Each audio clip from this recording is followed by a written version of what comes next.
And here's a bonus one that we hear a lot. RSPs just never work for me. What do you mean by that? Well, like some people just, they have or have had RSPs and it never worked for them.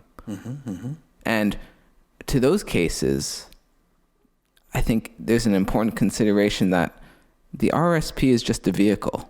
Yes. Yeah. Right? Yeah. We think it's an investment. Yeah. But it's really a bucket. Yeah. Right? What might not have been working for you, if we use this example, is the engine and the gas that you put into it. Yeah. Yeah. So, any comments on that? Well, if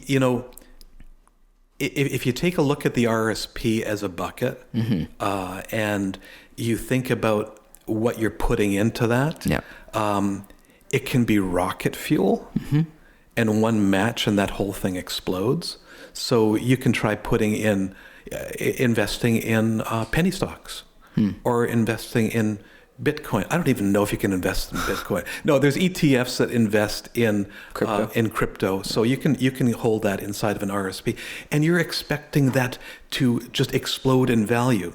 More than likely, if you're speculating like that, it's not just going to explode in value. It's going to just explode, and it'll be gone. Yeah. Okay, if you're putting in a nice balanced portfolio of global securities in the long run, I think you're going to be okay. Yeah. Historically, a portfolio like that has given you an 8 to 10% rate of return. Don't know what it's going to do in the future. Yeah. But a portfolio like that is going to do better than, for instance, leaving it in cash. A lot of people will go to the bank and or any other financial institution and say, okay, it's March 1st, I need to put some money into an RRSP, and they transfer some money in, and then they forget about it because they're not dealing with a qualified person, at the counter. Yeah. They're dealing with somebody who's paid in order to conduct a transaction for them. Yeah. And it ends up sitting in a daily interest savings account at best.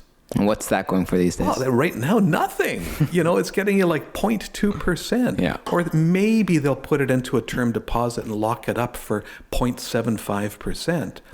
And they'll go through that journey of not having somebody qualified to help them construct a long-term portfolio that's going to help them reach the goals that matter for them. And they're going to have a disappointing experience. So the end result and conclusion after that horrible experience over, say, a decade or so of putting money in and not seeing anything in return, or hey, for that matter, they might even have somebody that actually aids and abets their behavior in reacting to the markets. So they'll look up at the board that shows the rates of return of different funds and say, oh, okay, that technology fund did like 30% last year. Get me some of that, will you? And the person helping them will say, yes, sir. Yes, ma'am. We'll do that right away for you.